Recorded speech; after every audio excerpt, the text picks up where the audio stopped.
ममता बनर्जी अगर बनना चाहती हैं जिन्ना, मॉडर्न जिन्ना या जिन्ना 2 बनना चाहती हैं तो वो बनते रहें, लेकिन बंगाल की जनता उनको बहुत जल्दी ये सबक सिखा भी देगी। और केरल और तमिलनाडु के बारे में क्या कहा जाए, वहाँ तो घनघोर हिंदू विरोधी विचार पहले से चल रहे हैं और वो ऐसी बातें करते हैं, ऐसा ही उनकी राजनीति है। और वहाँ पे इस तरह करके उन्होंने आज तक सत्ता को हथियाया हुआ है, लेकिन ये बहुत दिन चलने वाला नहीं है। जनता अब जागरूक हो गई है, इन चीज़ों को समझने लगी है, इसलिए ये मुझे ऐसा लगता है कि जो केरल स्टोरी है वो एक आँख खोलने वाली फिल्म है, जो हम सबको अच्छे से देखना चाहिए, समझना चाहिए कि ये क्या दर्शा रही है।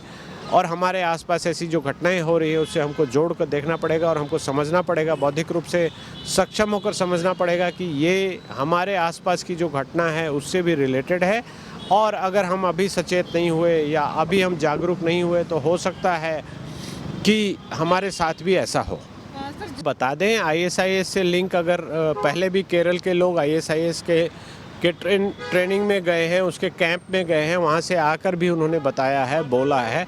तो ये समुदाय विशेष से ही क्यों जा रहे हैं, ऐसा क्यों हो रहा है? तो ये जो ग्लोबल टेररिज्म का जो मॉड्यूल है उसमें पार्टिसिपेट कर रहे हैं। अगर इस विषय पे कोई फिल्म बनी है तो ये हमको जागरूक कर रही है, जागरूकता बना रही है, तो उसको हमें एक्सेप्ट करना चाहिए। सरकार को आगे बढ़कर ये कहना चाहिए कि ये इस फिल्म का ये हिस्सा कहीं ना कहीं रियलिटी से रिलेटेड है, इसलिए इसको एक्सेप्ट भी करना चाहिए। तो उसकी जगह सरकार उल्टी बातें कर रहे हैं, तो ये बहुत शर्मनाक बात है और इससे हमको बचना भी चाहिए। सर, एक तरफ द केरला स्टोरी लगातार जो है वो सक्सेस की सीढ़ियों पर चढ़ती जा रही है, वहीं दूसरी तरफ केरल, तमिलनाडु और ममता बनर्जी ने तो पश्चिम बंगाल में फिल्म को बैन ही कर दिया है। कैसे देख रहे हैं इन तमाम चीज़ों को? देखिए, ये लोग राजनीति जो करते हैं वो धर्म की राजनीति करते हैं, ये बात खुलकर सामने आ गई है। और एक धर्म विशेष का प्रोटेक्शन ये कर रहे हैं, ये भी बात सामने खुलकर आ गई है। जब हमारे फिल्म इंडस्ट्री ने इन सब्जेक्ट्स पे फिल्म बनाना शुरू कर दिया है, जिसको लेके कोई ऑब्जेक्शन नहीं है, कोर्ट से भी वो चीज़ें तय हो चुकी हैं, उसके बाद भी जो ये राज्य सरकार है, खासकर जो ऐसी बंगाल की सरकार है जो खुलकर हिंदू विरोधी काम कर रही है, हिंदू विरोधी बोलती है, उनका थॉट प्रोसेस यही है, तो ये बीमारी कहाँ कहाँ है ये सबको दिखाई दे रही है। इसलिए ये एक तरह से आपको दिखाई देगा कि ये क्या इन्होंने किया और उसका असर क्या हुआ। तो केरल स्टोरी के जनता ने अप्रिशिएट किया है, कहीं कोई उसमें कोई किसी तरह की कोई गलत तथ्य नहीं है, कोई वल्गैरिटी नहीं है, कोई भी ऐसी चीज़ नहीं है, ऑब्सिन कुछ नहीं है कि उसको देखकर किसी को किसी तरह से गलत लगे।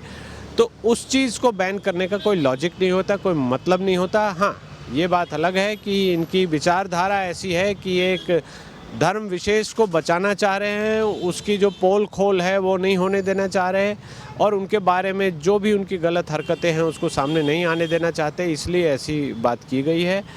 हालांकि इससे कोई फ़र्क नहीं पड़ेगा, भारत की जनता प्रबुद्ध है, समझती है, सारी चीज़ों को जानती है, और इस स्टोरी को ऐसे बैन करने के ज़माने दिन लद गए। बैन जितना करेंगे उतना ये पॉपुलर होती जाएगी, और पॉपुलर अभी भी हो चुकी है। हर आदमी देख रहा है, हर कोई इसको पसंद कर रहा है, अप्रिशिएट कर रहा है और बता रहा है कि ये रियलिटी को बताया गया है। हमारे आंखें खुली हैं इन चीज़ों को देखकर, और अगर इस फिल्म को देखकर कुछ समझकर हम अपने आसपास देखते हैं तो हम पाएंगे कि हमारे आसपास में भी ऐसी घटनाएं हो रही थी, हमने उसको देखा नहीं। अब एक बौद्धिक रूप से हम जागरूक हो गए हैं, समझ गए हैं, इसलिए इन सरकारों के पेट में दर्द हो रहा है कि ये खुलकर ऐसी चीज़ें करती थी, इसलिए ये बैन लगा रहे हैं। और सर, इसी के साथ द कश्मीर फाइल्स को भी प्रोपेगेंडा बताया गया था ममता बनर्जी की तरफ से, और इसी के साथ द केरल स्टोरी को लेकर भी कहा गया कि सिर्फ एक ही रिलीजन को जो है वो टारगेट कर रही है। इसी पूरे मामले को लेकर निर्माताओं की तरफ से कहा गया है कि वो ममता बनर्जी के खिलाफ सुप्रीम कोर्ट का रुख करेंगे। हाँ, बिल्कुल करना चाहिए। पहली बात तो ये है कि ममता बनर्जी हैं कौन? वो एक मुख्यमंत्री हैं एक राज्य विशेष की, लेकिन वो कोई सेंसर का सर्टिफिकेट देने वाले नहीं है। या जनता किस चीज़ को पसंद कर रही है, ना पसंद कर रही है, जनता के ऊपर छोड़ दीजिए। आप इसके ऊपर क्वालिफाइंग स्टेटमेंट देने वाली कौन है? आप क्या किसी धर्म विशेष की ठेकेदार हैं या क्या है जो आप चाहते हैं कि ये इसको बैन करके हम उनसे वाहवाही लूटें, उनसे वोट लें और उनको ठगें? तो ये ममता बनर्जी कर रही हैं, जो खासकर ऐसी 2-3 सरकारें हैं ये सब कर रही हैं, लेकिन ये बहुत दिन चलने वाला नहीं है। ये सबको दिखाई दे रहा है। हमारे देश में जो भी जनता है, जनता प्रबुद्ध होकर समझकर सारी चीज़ों को देख रही है, और जो भी ऐसे प्रोडक्शंस आ रहे हैं, कश्मीर फाइल्स को लेके भी जो भी चीज़ें पहले हुई थी वो सबके सामने है, इसलिए इन चीज़ों की चिंता नहीं करनी है।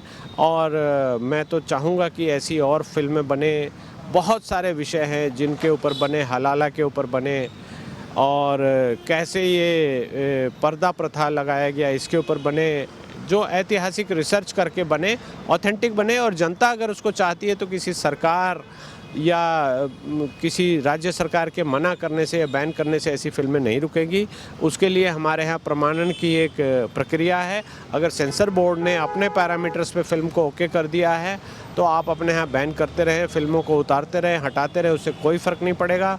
आज की डेट में सोशल मीडिया है, OTT प्लेटफॉर्म है, सब जगह से फिल्म सबको दिखाई देती है। जो भी चाहेगा वो देखेगा, समझेगा और अपनी विचारधारा को उससे जोड़ेगा। इसलिए ममता बनर्जी अगर बनना चाहती हैं जिन्ना, मॉडर्न जिन्ना या जिन्ना 2 बनना चाहती हैं तो वो बनते रहें, लेकिन बंगाल की जनता उनको बहुत जल्दी ये सबक सिखा भी देगी।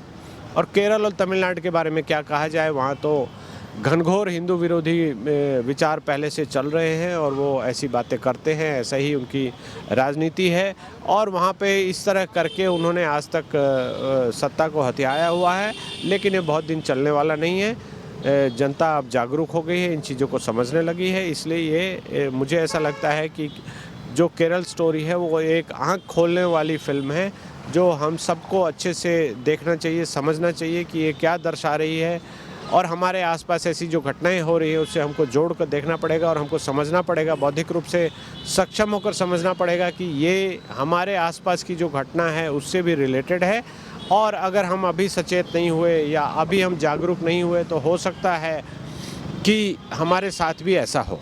सर, जिस तरीके से कश्मीरी फाइल्स के साथ साथ केरला स्टोरी की बात करें तो निर्माताओं का ये कहना है कि ये सच्ची कहानी पे आधारित है, जो आंकड़े और तमाम चीज़ें दिखाई गई हैं। पर आज जो पार्टियां इस फिल्म को लेकर राजनीति कर रही हैं वो ये कह रही हैं कि कहाँ है ये आंकड़े, इसमें जो आंकड़े हैं और जो चीज़ें हैं वो फिक्शन है या फिर फैक्ट। इस पर डायरेक्टर से सवाल पूछना चाहिए। देखिए, ये फिक्शन तो है ही, फिल्म बनाई गई है तो फिक्शन है, लेकिन फिक्शन एक फैक्ट को लेकर उसको इम्प्रोवाइज़ करके ही बनाया जाता है। सच्ची घटना पे आधारित फिल्में जनता बहुत पसंद करती है, और चूंकि जनता इस फिल्म को पसंद कर रही है तो आपके कहने ना कहने से ये सच्ची घटना पे आधारित नहीं होगी। अगर प्रोड्यूसर्स ने या डायरेक्टर्स ने बोला है कि ये सच्ची घटना पे आधारित है और जनता उसको रिलेट करके देख रही है तो सही बात है कि सच्ची घटना पे ही आधारित है। और मैं तो ये कहूँगा कि आप अपने आसपास, अपने रिश्तेदारों में, अपने दोस्तों में, अपने मोहल्ले में, अपनी शहर में ऐसी घटनाएं देखेंगे, उसको ज़रा सा भी गौर से आप इन्वेस्टिगेट करेंगे तो पाएंगे कि ये वहाँ भी रिपीट हो रही है। तो ये एक विचारधारा का सवाल है, और किस विचारधारा के लोग कैसे कैसे क्या बेईमानियाँ कर रहे हैं, कैसे कैसे छल कपट कर रहे हैं, कैसे बच्चियों को बरगला रहे हैं, मिसलीड कर रहे हैं।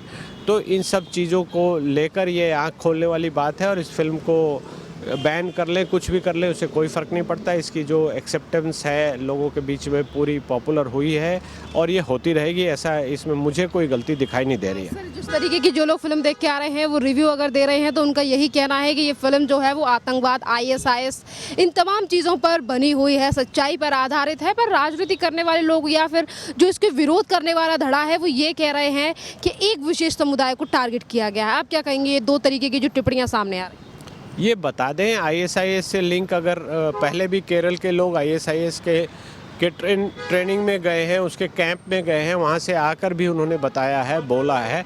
तो ये समुदाय विशेष से ही क्यों जा रहे हैं, ऐसा क्यों हो रहा है? तो ये जो ग्लोबल टेररिज्म का जो मॉड्यूल है उसमें पार्टिसिपेट कर रहे हैं। अगर इस विषय पे कोई फिल्म बनी है तो ये हमको जागरूक कर रही है, जागरूकता बना रही है, तो उसको हमें एक्सेप्ट करना चाहिए। सरकार को आगे बढ़कर ये कहना चाहिए कि ये इस फिल्म का ये हिस्सा कहीं ना कहीं रियलिटी से रिलेटेड है, इसलिए इसको एक्सेप्ट भी करना चाहिए। तो उसकी जगह सरकार उल्टी बातें कर रहे हैं, तो ये बहुत शर्मनाक बात है और इससे हमको बचना भी चाहिए। नरेंद्र मोदी ने जब पार्टियों को लेकर सवाल खड़ा किया कि आज इतने दिनों बाद जो है वो फिल्म का विरोध क्यों किया जा रहा है, तो राजनीतिक पार्टियां ये भी कह रही हैं कि झूठे प्रोपेगेंडे को प्रमोट कर रहे हैं देश के प्रधानमंत्री नरेंद्र मोदी। देखिए, अगर प्रोपेगेंडा झूठा है और प्रधानमंत्री या कोई भी उसको प्रोपोगेट नहीं कर सकता, उसको बढ़ावा नहीं दे सकता, उसको आगे नहीं बढ़ा सकता, जब तक जनता उससे रिलेट करके देखेगी नहीं, उसकी वास्तविकता को समझेगी नहीं, उसको कहीं ना कहीं उससे ये देखेगी नहीं कि ये वास्तविकता से रिलेटेड है, हमारे आसपास की घटनाओं से जुड़ा हुआ है, तब तक ये बात होगी नहीं। और किसी के कहने से ये प्रोपोगंडा नहीं हो गया। प्रधानमंत्री अगर कोई बात कह रहे हैं तो उसमें गंभीरता है, उसमें कहीं ना कहीं कोई विषय है, उसको गौर से देखें, उसको घटिया राजनीतिक चश्मे से या धर्म के राजनीति के चश्मे से देखकर ऐसी बातें ना बोलें। ये कोरी बकवास है और इनको हमें रिजेक्ट कर देना चाहिए। सर, इसी के साथ जैसे कि आप सुप्रीम कोर्ट के एक सीनियर अधिवक्ता हैं, तो आप इस पूरे मामले को कैसे देख रहे हैं कि आज जो जनता का जागरण हुआ है, पहले बॉलीवुड की कोई भी फिल्में चला करती थी, पर आज जनता उन चीज़ों को ज़्यादा इंटरेस्ट लेके देख रही है जिसमें सच्चाई है, फैक्ट्स है, या फिर जो असली कहानी पर आधारित है?